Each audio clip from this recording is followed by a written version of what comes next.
This is the incredible story of Korean Airlines Flight 7. In 1983, a Korean Airlines Boeing 747 stopped to refuel in Anchorage, Alaska. It was en route from New York to Seoul in South Korea as Flight 007. There were 246 passengers and 23 crew on board. Most of the passengers were Koreans on their way home, but there were also a few dozen U.S. citizens, several Japanese and Taiwanese, and people from 8 other countries. Many of the passengers were transiting through South Korea on their way to their home countries. At the front of the massive aircraft, the crew began preparing the plane for its 8-hour trans-Pacific flight. Commanding the flight was 45-year-old Captain Chung Bung-in. A former Korean Air Force pilot, Chung had amassed more than 10,000 hours of flying experience after decades of flying, including more than 6,000 hours on the 747. He had been flying this particular route for the past 5 years and knew it very well. Joining him in the cockpit was 47-year-old First Officer Sun Dang-hee. Like the captain, Sun had previously flown for the Korean Air Force. He had joined Korean Airlines 4 years earlier and, like the captain, was highly experienced, with just under 9,000 hours of flying time under his belt. Sitting behind the pilots at the flight engineers station was 31-year-old Kim Il-dong. Kim had joined Korean Airlines in 1977 and had accumulated 4,000 flying hours, including more than 2,500 hours on the 747. In this sense, the plane's route would take it across the world's largest ocean on the northernmost of 5 predefined NOPAC or North Pacific routes. This route was known as Romeo 20 and was favored by the airlines because it was the shortest oceanic crossing. The route contained 10 waypoints, most of which corresponded not to beacons on the ground but to latitude and longitude coordinates that the pilots programmed into the aircraft's onboard computer, known as the INS, or Inertial Navigation System. This computer would play a crucial role as the flight progressed. To load their route into the INS, one pilot read each coordinate from the printed copy of the flight plan while the other entered it into the Inertial Navigation System.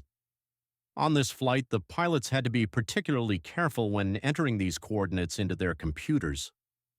Although the Romeo 20 route was the shortest route across the Pacific, it came within 20 miles, 32 kilometers, of restricted Soviet airspace. By 1983, Cold War tensions had reached levels not seen since the Cuban Missile Crisis 2 decades earlier. The Soviets were on high alert for enemy incursions into their airspace and had shown little restraint in shooting down intruders. The pilots of Flight 7 were well aware of this, but some would later speculate that they made a grave error in entering these waypoints on the ground. We'll explore that possibility in a moment. At 10 minutes to that morning, Flight 7 and its 269 passengers and crew pushed back from the gate at Anchorage. They were on schedule to arrive in Seoul in just under 8 hours. At 6 a.m. local time, after a short taxi to runway 32, the pilots lined up and received takeoff clearance. At 5 a.m. that morning, they pushed the plane's 4 massive engines to takeoff power and began thundering down the runway. Seconds after takeoff, air traffic control in Anchorage asked the pilots to turn left on a compass heading of 220 degrees, or roughly southwest. This would put them on course for their flight plan route. The pilots began this slow left turn as they climbed out over the Alaskan wilderness, but just as they were leveling the wings a few moments later, the controller gave them another instruction. He asked them to fly directly to Bethel Waypoint, a radio beacon 600 kilometers to the west. This was a shortcut for the pilots as Bethel was the second waypoint on their flight plan. Their plan was that as they got closer, they could switch the autopilot from heading select mode to navigation mode. The difference between the two modes would play a crucial role in the events that followed. In nav mode, the aircraft automatically follows the route programmed by the pilots. Each time the aircraft reaches a new waypoint, it turns to the next, and so on until it reaches the last waypoint on the route. This automatic route following reduces the pilot's workload by allowing them to sit back and watch the flight progress, rather than having to manually change the heading as each waypoint is reached. In heading mode, the aircraft doesn't follow a route, but follows a compass heading selected by the pilots on the autopilot. This mode is never used for an entire flight. but rather as a temporary method to steer the aircraft away from the weather or to navigate closer to airports when landing. A pilot can simply select the desired heading for as long as they need it and then bring the aircraft back on course when, in this example, they have passed the weather. Once back on course, they re-engage the navigation mode and the aircraft continues on its original route. Within moments, the pilots were on a course of 245 degrees and climbing to their initial cruising altitude of 31,000 feet. Most of the passengers were still asleep. In New York, where the flight had originally started, it was now just after 7 a.m. local time. Soon Flight 7 passed the Cairn Mountain radio beacon, which was originally the first waypoint on the flight plan. At this point, Anchorage Air Traffic Control told the pilots to contact the next controller on the route. They made contact and the controller asked them to report that they had passed Bethel, the final land-based waypoint on the transoceanic route. As far as the pilots were concerned, everything went smoothly. On long flights, when there is little to do but make the odd position report to air traffic control, the cockpit takes on a comfortable, almost cocoon-like quality. The warm glow of the instruments envelops the pilots, while the white noise of the cold air outside rushes past the cockpit. The pilots have 7 hours of smooth sailing ahead of them. About 10 minutes behind them, another Korean Airlines flight, Flight 15, was on its way from Anchorage to Seoul on the same route. The two crews would be able to keep each other company by radio as they made their way across the Pacific. But despite appearances, these two jets would have very different experiences as they made their way across the ocean. As the minutes ticked by, they began to look less and less alike. Almost an hour after takeoff and cruising at 31,000 feet, Flight 7 approached the Bethel radio beacon. As this was the last land-based beacon on the flight path before the pilots crossed the ocean, it was vital that they used it to check the accuracy of their navigation equipment. Every waypoint after that was just a kind of virtual waypoint, a set of latitude and longitude coordinates contained within the aircraft's fully internal navigation computers.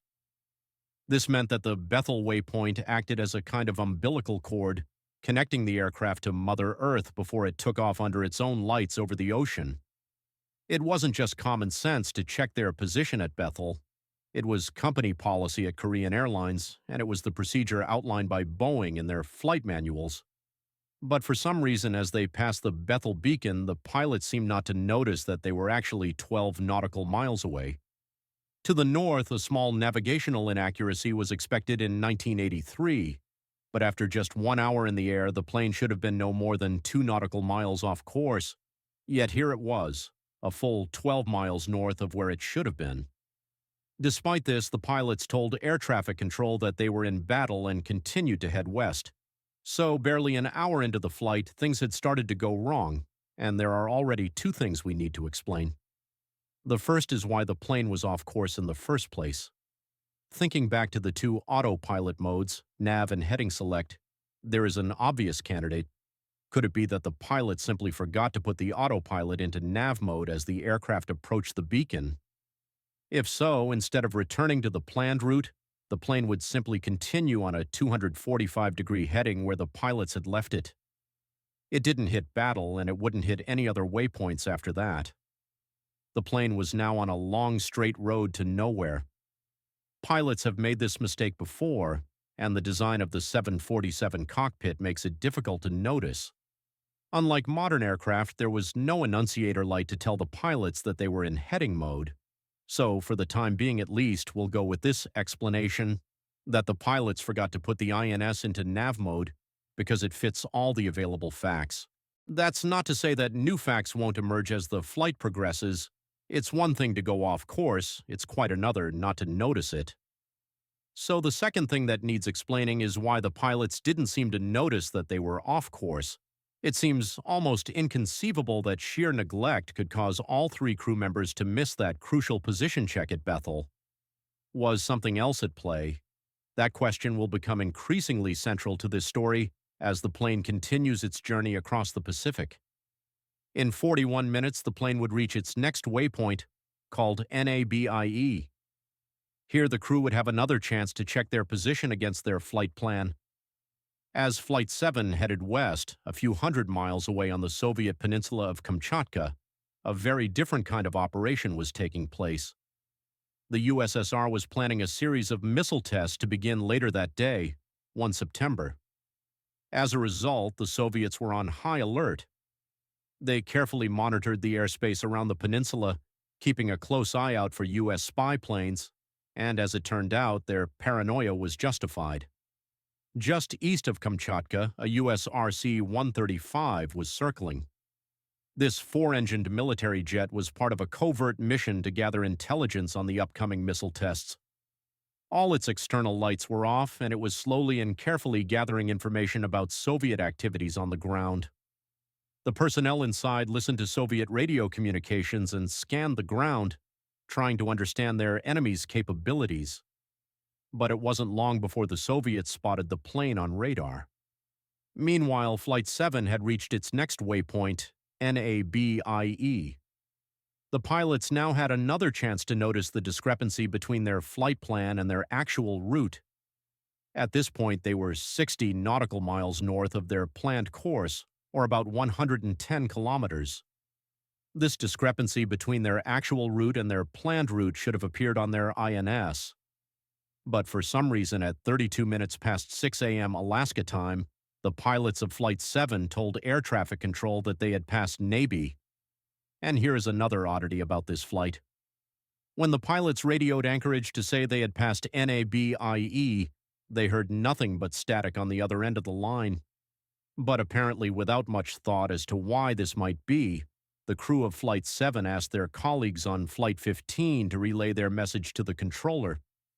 They managed to do this without a problem, even though they were supposedly only 10 minutes behind Flight 7. This relay was set up, and from then on, all messages between Flight 7 and Anchorage would be relayed through Flight 15. Of course, in reality, the reason the crew couldn't get through to Anchorage was that they were simply out of radio range.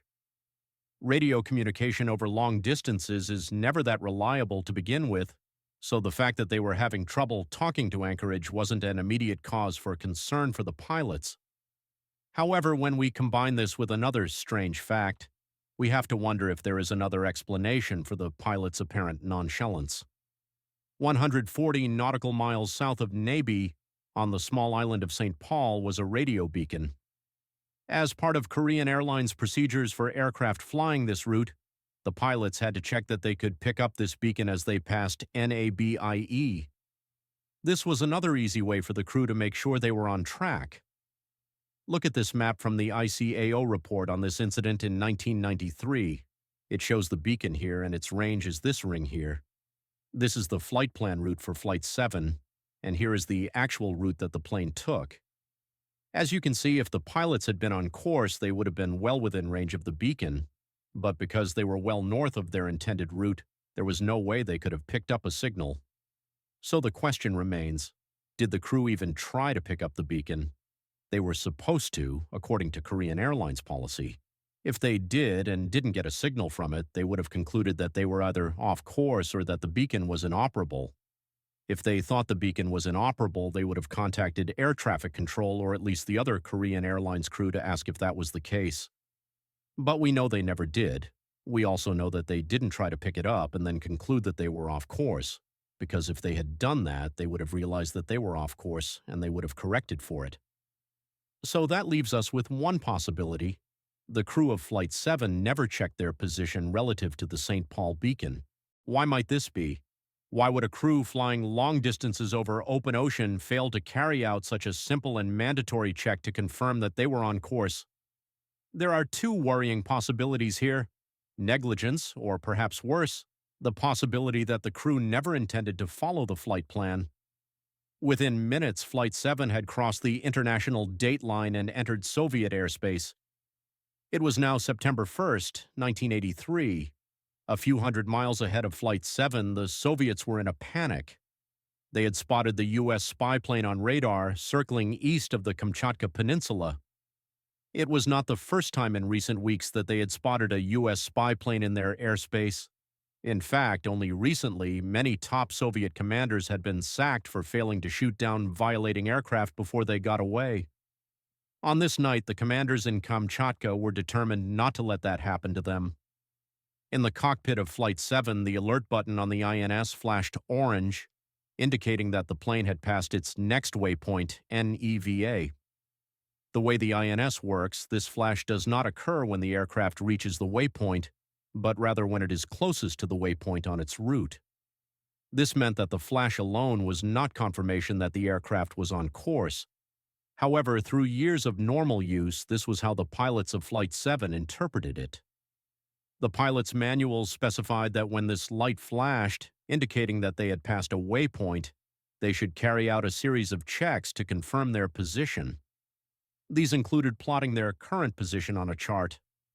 It also included checking for any radio beacons within range and confirming that the aircraft was turning as expected towards the next waypoint on its route. Had the pilots carried out any of these checks, they would have realized that they were way off course. In fact, they were already 160 nautical miles north of where they should have been, or about 300 kilometers. If they had plotted their coordinates on a map, they would have seen that this put them squarely in prohibited airspace.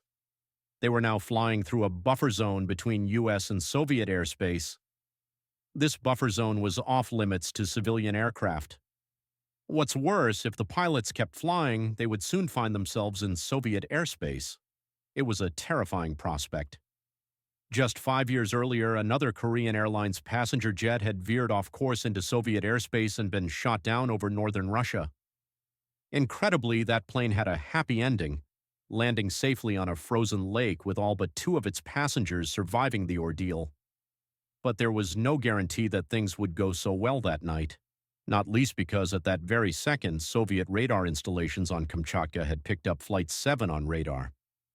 As the 269 passengers and crew on board Flight 7 cruised through the skies over the Pacific, they were completely unaware that they were now being closely monitored by Soviet military radar. Nor did they know that just 10 minutes to their right, a U.S. spy plane was circling, gathering intelligence on an enemy they were about to inadvertently overfly.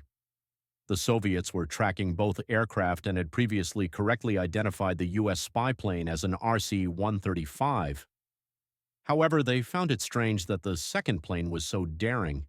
Instead of circling just within range of the peninsula, it seemed to be heading straight for it. Its altitude and speed were also constant.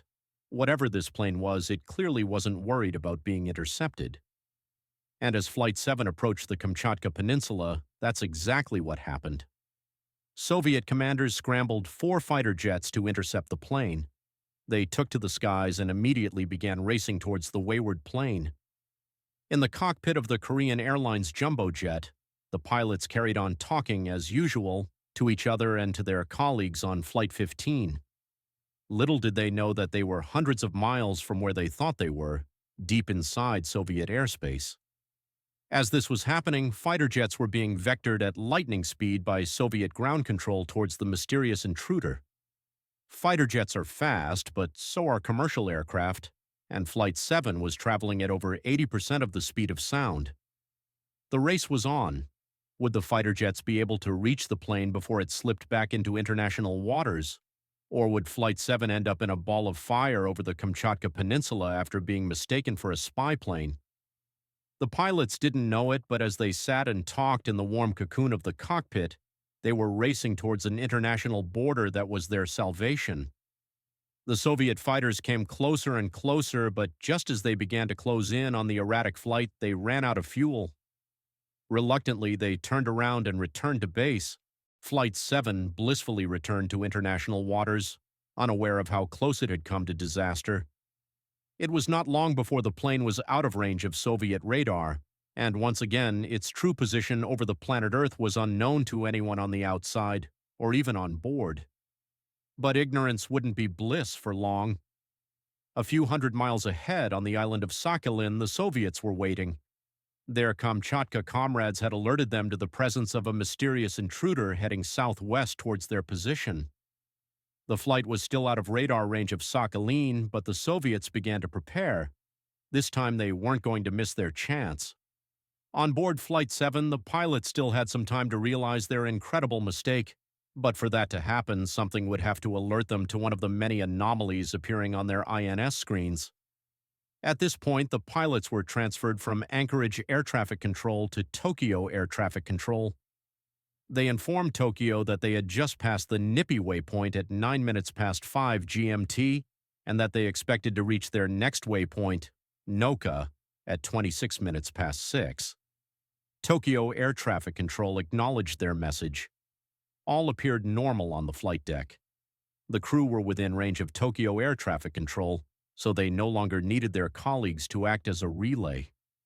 The coordinates on the INS still showed that the plane was well off course, but unless the pilots actually plotted those coordinates on a map, they were unlikely to notice.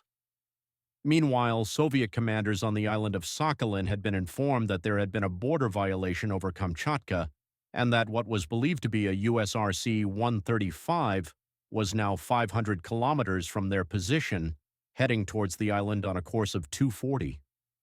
The commanders waited anxiously for the target to appear on their radar, and at 17:45 GMT, that's exactly what happened. A blip appeared, matching the description given by the officers in Kamchatka: altitude 9,000 meters, speed 800 kilometers per hour. Some officers speculated that it could be a civilian aircraft or even a Soviet jet that had lost radio contact.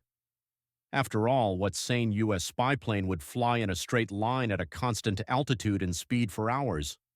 Was this some kind of bluff? At the same time, other officers argued that it could not possibly be a civilian aircraft. It was over 500 kilometers from the nearest passenger air route, and it had entered their airspace in the same place where a known U.S. spy plane was orbiting. But in reality, there was only one way to identify the mystery aircraft. The Soviets had 2 fighter jets standing by. When the time came, they would scramble these jets and track the intruder, and they would have to identify it quickly before it got away a second time. Their careers depended on it. Back on Flight 7, much more than careers were at stake, but the crew were as oblivious as ever. The flight attendants made an announcement to the passengers. They would be landing in Seoul in 3 hours and would be coming round the cabin shortly with drinks and breakfast. Meanwhile, the pilots continued to chat with the crew of Flight 15. We have a pleasant. Here we're having a bit of fun. Well, after arriving in Seoul, it's better for you to study all these things. Sorry, what? There's nothing to study. What a good season. It's great. I hope I can take a day off to see the autumn leaves. Make a schedule. Why don't you take some time off and go to Sorak Mountain? Are you about 3 minutes ahead of us? Throughout their journey, the crew of Flight 7 had had ample opportunity to notice the deviation in their flight path. There had been several anomalies, from poor radio contact with Anchorage Air Traffic Control to waypoints that they seemed to pass a little later than expected. But now the crew was about to get another sign that something was wrong. During their casual conversation with their colleagues on Flight 15, they exchanged information about the winds they were experiencing. Which way? Which way? 040, 040, 30 degrees, 30 knots. 30 and 40 degrees heading, 35 knots. Ah, you have so much. We still have headwind. Headwind, 215 degrees, 15 knots. These planes were supposedly only 3 minutes apart, yet one had a headwind and the other a tailwind. This was a significant piece of information that should have alerted both crews to the possibility that something was wrong. Which was more likely, that the wind would change so much in the space of just a few miles, or that one of the flights was not where it was supposed to be. The pilots of Flight 15 pointed out that, according to the flight plan, the wind should be closer to what they were experiencing, about 15 knots. Well, it might be like that. These words are a perfect illustration of the psychological phenomenon of confirmation bias, and in particular the related effect of belief persistence. This is the tendency to cling to a belief even when there's mounting evidence that it's wrong. Throughout the flight, the crew of Flight 7 believed they were on course. That was their reality.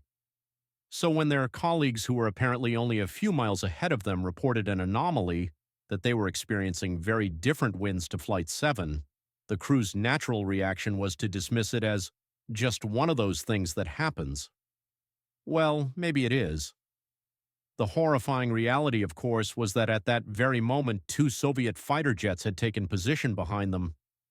For the first time that night, the Soviets had eyes on the mysterious intruder. The pilot of the closer of the two jets, known for obvious reasons as the Interceptor, reported that it was too dark to see what kind of aircraft he was chasing. One of the commanders on the ground said that if it had four contrails, it must be an RC-135. The commanders were anxious not to let the plane get away, but at the same time they knew they couldn't shoot it down until it was over the island and they had positively identified it. But time was running out. The Soviets began a frantic process to identify the plane. But crucially, this whole process was informed by something their colleagues had told them earlier, that it was probably a U.S. spy plane. As a result, instead of first treating it as a civilian aircraft and trying to call it on the international distress frequency, they immediately began using military interception techniques. This involved using what's known as the friend-foe system, which electronically identifies whether a military aircraft is theirs or the enemy's. But of course, there was no response from the mystery aircraft. The interceptor then used a more threatening technique. First, he flashed his lights, which was useless as he was well behind the plane. Then he fired warning shots in front of the plane. But again, something crucial was missing. These warning shots from the plane's gun were not tracer bullets, which are clearly visible at night. They were ordinary armor-piercing bullets, completely invisible in the night sky. In what can only be described as a tragic irony, the Soviets were also beginning to fall victim to confirmation bias. Everything they tried only confirmed their preconceived notion that this intruder was indeed a U.S. spy plane. However, like the crew of Flight 7, they would be presented with a piece of conflicting evidence that would allow them to reassess their conclusions. The ground commanders ordered the interceptor pilot to report whether the intruder's navigation lights were on. Navigation lights, or nav lights, are the green and red lights on the wingtips of any aircraft. No spy plane would leave them on if it wanted to stay hidden.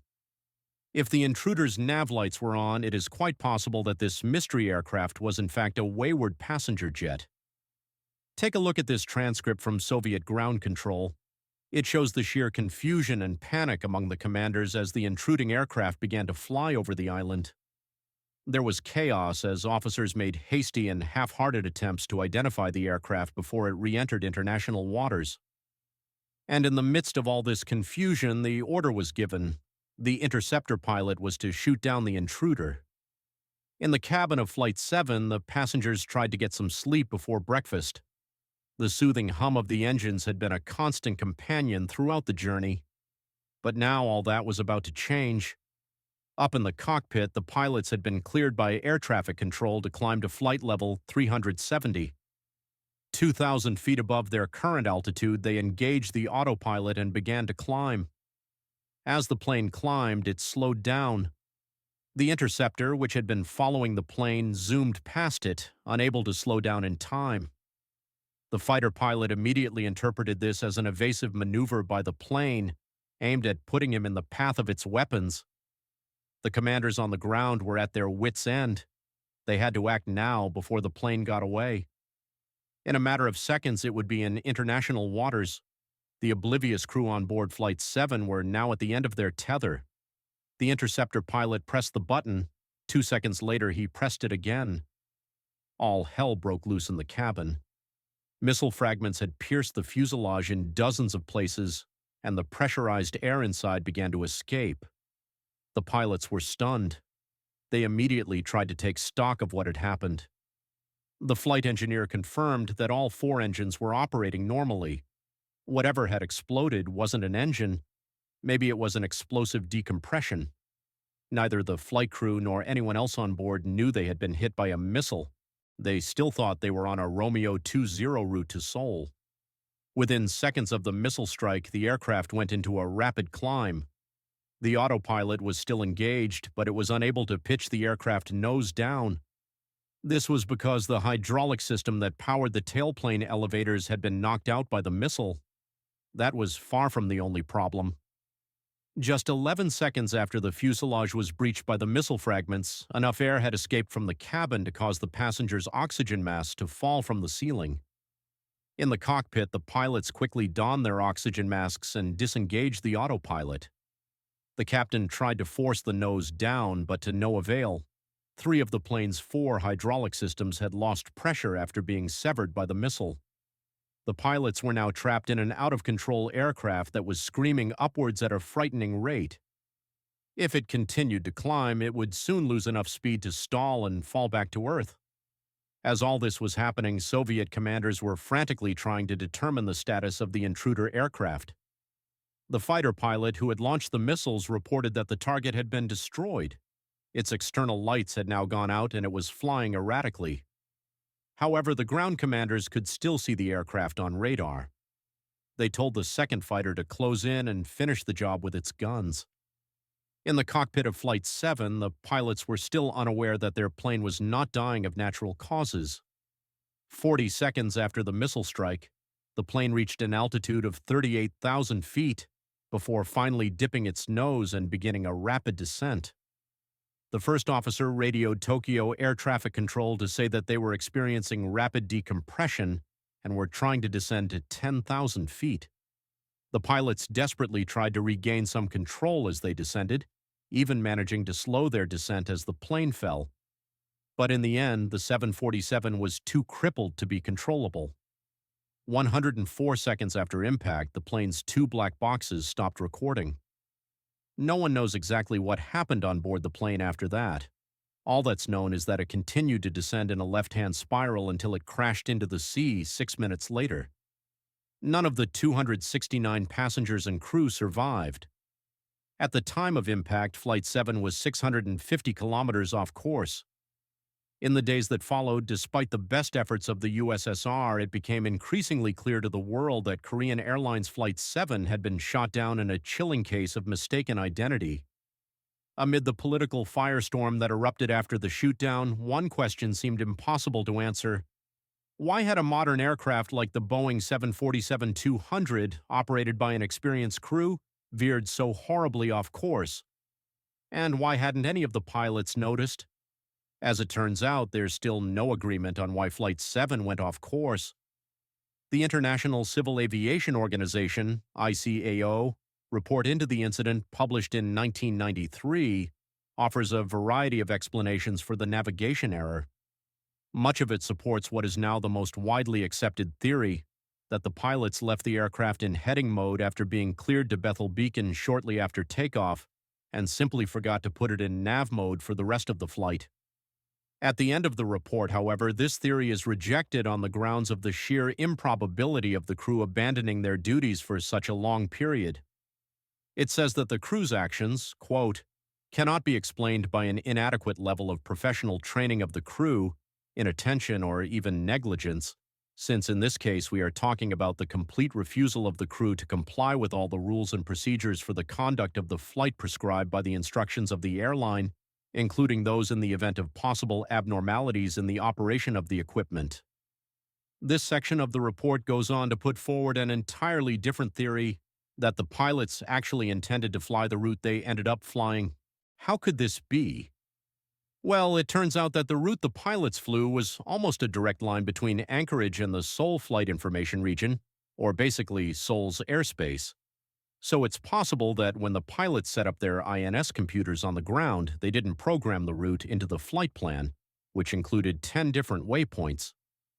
Instead, they simply entered the coordinates for Seoul's airspace into the INS and set the plane on a direct route there. This direct route matched the plane's actual route to within about 15 nautical miles and explains the pilots' lack of curiosity about all the anomalies they experienced en route, including the different winds reported by their colleagues on Flight 15. Again, this is a gross dereliction of duty, but navigation in the 1980s was not as precise a business as it is today, nor was the pilot's adherence to standard operating procedures. But for what it's worth, and it may be worth something, this theory has been put forward by the Russian Federation. The international consensus is that the pilot simply left the plane in heading mode. It is also recognized that the Soviets' attempts to identify the aircraft were grossly inadequate. Had they applied international standards for intercepting passenger aircraft, they would very likely not have shot down the plane. Despite the senselessness of this accident, its impact on aviation has been significant. Today, navigation methods are much more sophisticated, with GPS greatly improving pilots' navigational accuracy and situational awareness. In fact, it was this crash that spurred Ronald Reagan to make GPS technology available to commercial aviation, not just the military. Modern cockpits also have much better visual reminders of which mode the autopilot is in, so pilots are always aware of what their autopilot is doing. These changes will be of little comfort to the families of those who died on Flight 7, but they have made flying that much safer for all of us today. Thanks again for watching, and I'll see you soon for the next episode.